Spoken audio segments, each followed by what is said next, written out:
All right, Chris Petri here, part four. Wow, you made it. We are progressing here. As you can see, we are working on our darkest darks. We are doing our glazing technique, of course. And we up to this point, if you haven't seen the first couple videos, please go back. I know most of my viewers, you guys are right on the money, always checking out each of the videos part by part, and I give you a salute for that. Great job.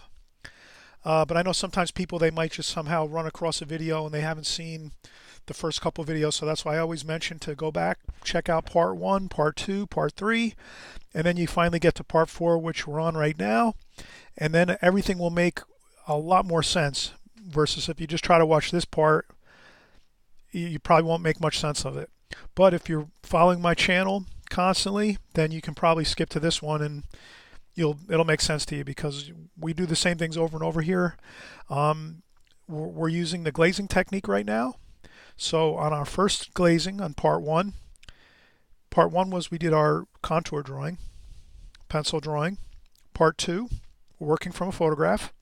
Part two, we did our first wash, a very light wash of cadmium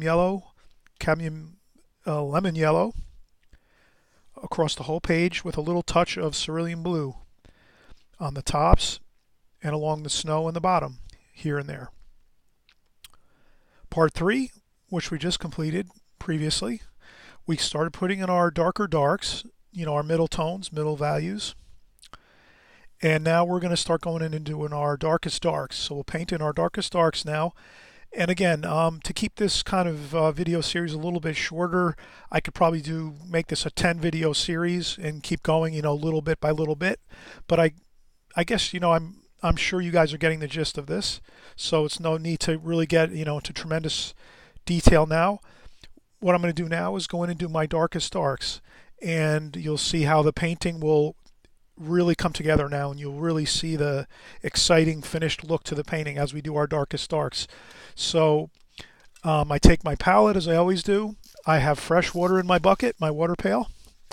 I take my paper towel. We clean off our palette.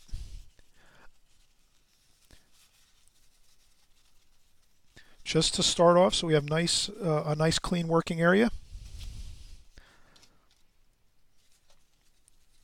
This will help your watercolors look much more beautiful and vibrant as far as colors go.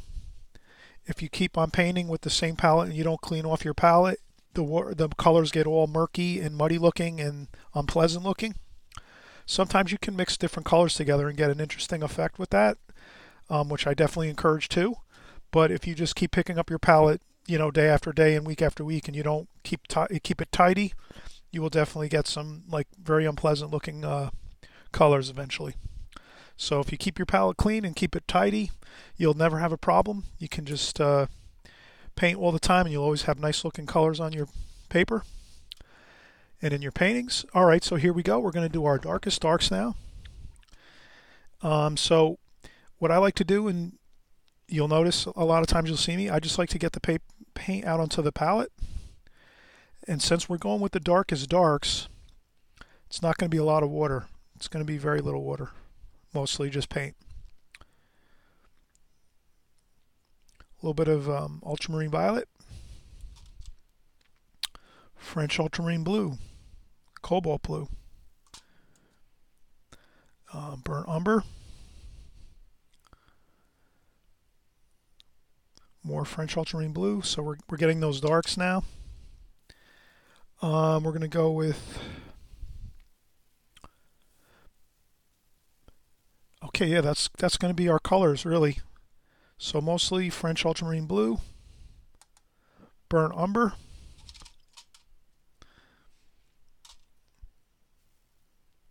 French ultramarine blue, a little bit of cobalt blue, a little bit of cerulean blue. And that's your darks. So now when you see me paint, you're going to know exactly what I'm using to get my darks. I mix them together and leave some separate colors too, so that we have a little variation. And over here on the side, I'll just make a little burnt umber, burnt sienna,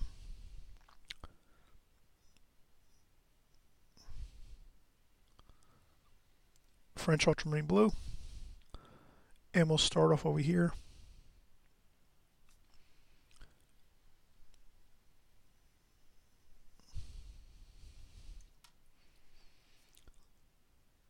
And a little bit of cadmium red.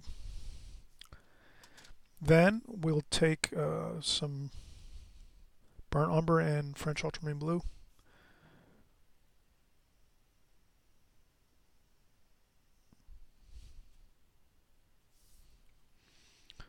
And a chimney on top.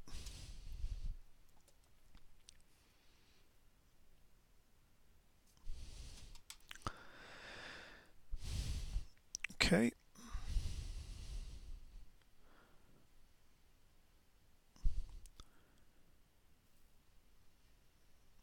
Here I'm doing I'm painting the fence.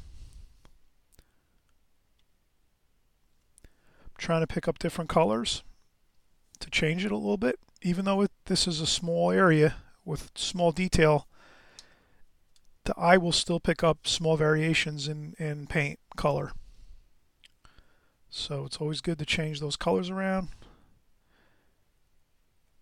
Makes it more interesting. If you were just to use the same color the whole way across with that fence, it would look a little more, it would not look as exciting as changing the colors around a little bit. Okay, so we got that fence there. And then we add a little bit of water there, kind of blur that edge a little bit.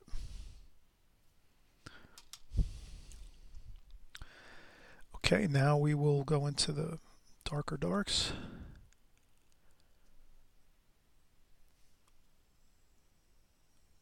Chimneys.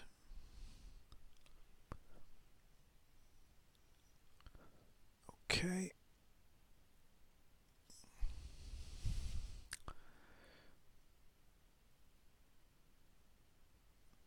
Okay, I'm working on the details of the house right now. So that's the upper window. A little bit of darker dark on the roof here. That's an area where the snow might have melted a little bit.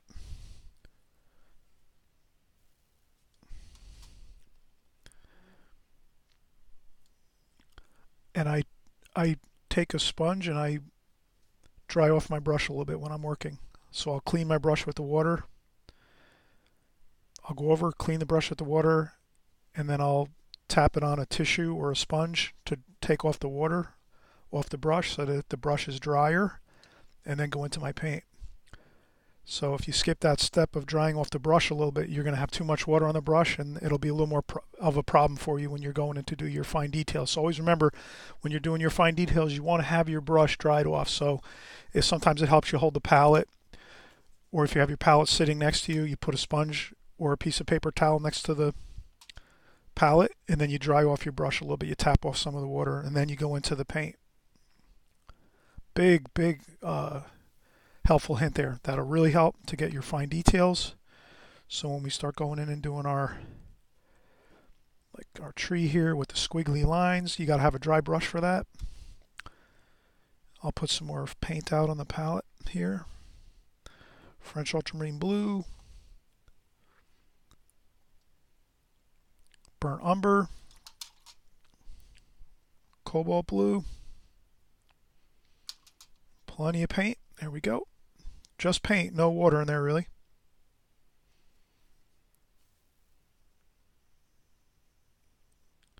Okay, and then if your brush seems like it's too, there's another chimney there. If your brush is too big, you go with a nice fine needlepoint brush like this. Nice needlepoint brush, and then you can get your nice fine lines.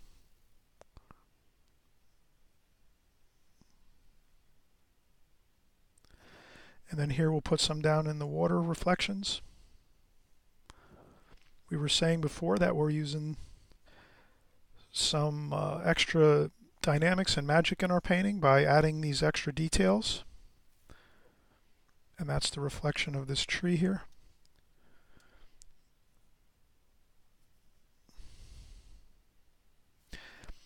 And of course, I'm going to go a little faster here so we can kind of get through this. And then, you know, when you're painting this at home or practicing it and doing a nice composition where you're just taking your time and practicing, and, you know, you can take more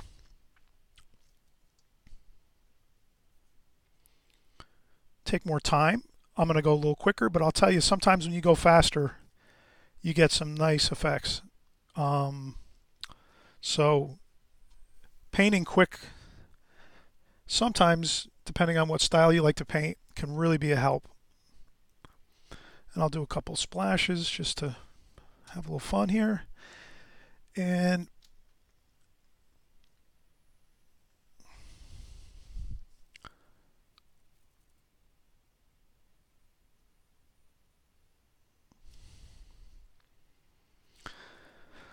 okay, so we have the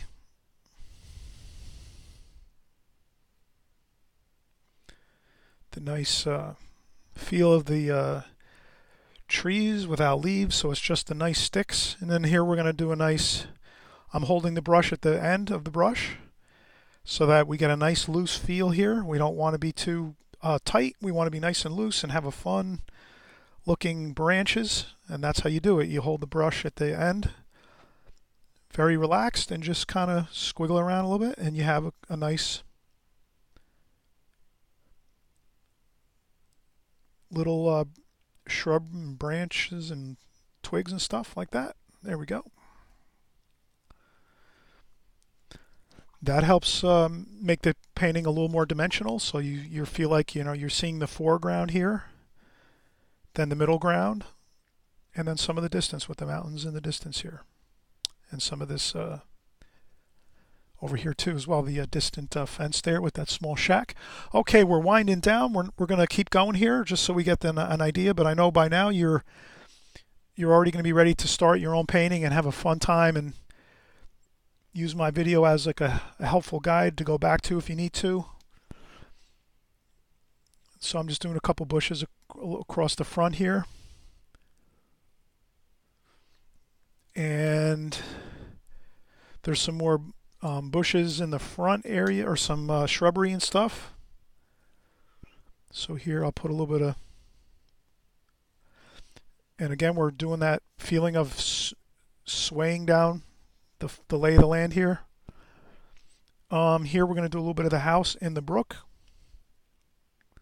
So I'm doing that reflection, a little bit of the house.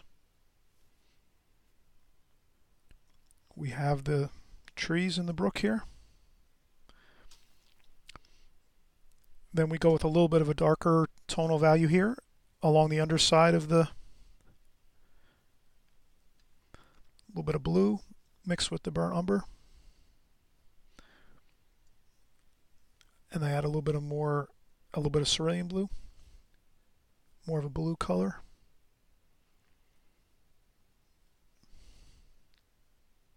A little bit of splashing. Okay, a little bit more of that darker. So that's the shadow underneath the bank there. Makes it look good. A little more squiggly lines.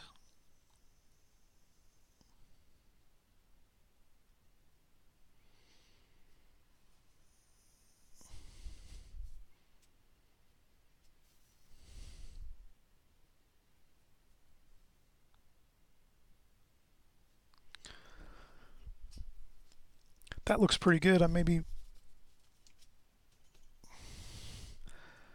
I think putting a little bit of more of a dark over here might help to make that look more like a brook. All right, that's pretty much the gist of it, everybody. We have the darks. Once we have the darks in there just like this, the painting just looks beautiful and it's finished. Okay, everyone, enjoy, have fun painting, and we'll see you on the next video. Bye-bye now.